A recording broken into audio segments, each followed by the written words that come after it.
Pogodi životinju. Pogledaj dobro. Koja je ovo životinja? Evo male pomoći.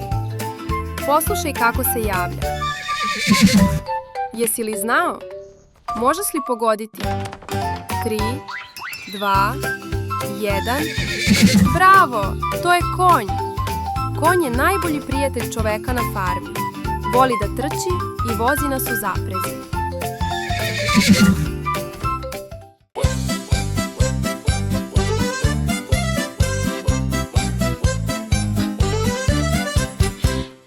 Konj na farmi živi, duga griva, repko zmija, brzo trči, galopira, dok ga sunce sve miluje. Iha, konj se smije, iha, pjeva sa djecom, iha, srećan je on na farmi, je njegov dom. Jahat sedla uzde stavlja, konj ga nosi kroz livade, preko polja, staze, šume, vjetra.